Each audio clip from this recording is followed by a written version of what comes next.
প্রচণ্ড গরমে রান্নাঘরে একদমই কাজ করা যাচ্ছে না। রান্না করা খুবই কষ্টকর, আর একজন গৃহিণী ছাড়া এই কষ্টটা আর বাকি কেউ বুঝবে না। তারপরেও বাসায় এসে কেউ যদি বলে রান্নাটা ভালো হয়নি, রান্নাটা মজা হয়নি, তাহলে কেমন লাগে ব্যাপারটা বলুন তো। হ্যালো এভরিওয়ান, আসসালামু আলাইকুম। কেমন আছেন সবাই? আশা করি সবাই অনেক ভালো আছেন। এই প্রচণ্ড গরমে রান্নাঘরে আসলে রান্না করাটা যে কতটা কষ্ট একজন গৃহিণী ছাড়া আর কেউ জানবে না, কিন্তু কি আর করা, খেতে হবে, সেজন্য রান্না করছি। আর প্রত্যেকের ঘরে ঘরে রান্না তো হবে, যেহেতু পেট যতদিন আছে খাবারও ততদিন আছে।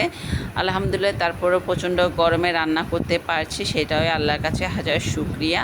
এদিকে কথা বলতে বলতে আজকে আমি এই প্রচণ্ড গরমে একটু তেল মশলাটা কম দেওয়ার চেষ্টা করি। আমার সব কিছুতে আমি তেল মশলাটা কম খাই, শুধুমাত্র গরু মাংস ছাড়া আর সব কিছুতে আমি একদম মশলাটা পরিমাণে কম দিই। যখন ইচ্ছে করে ভুনা ভুনা খেতে তখন একটু মশলা পরিমাণ বাড়িয়ে দিই। যাই হোক, প্রচণ্ড গরমে আসলে ঠান্ডা খাবার খুবই পেটের জন্য, শরীরের জন্য ভালো। তো আমি অল্প তেল মশলায় আজকে আমি শসা দিয়ে চিংড়ি মাছ রান্না করেছি, আর এখানে আমি অবশেষে কাঁচামরিচ দিয়ে কিছুক্ষণ পর নামিয়ে ফেলবো।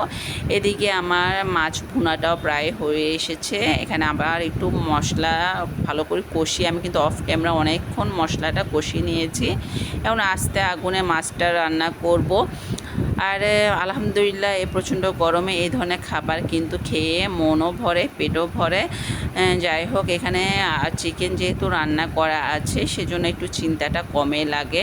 আমার ছেলে তো একদম চিকেন ছাড়া খেতে চায় না। আর আজকে ভাবছিলাম ডাল রান্না করব, কিন্তু আর ইচ্ছে করছিল না। আসলে 3 পদ রান্না করা শেষ, আর 1 পদ রান্না করতে গেলে আমার অনেকটাই লেট হয়ে যাবে।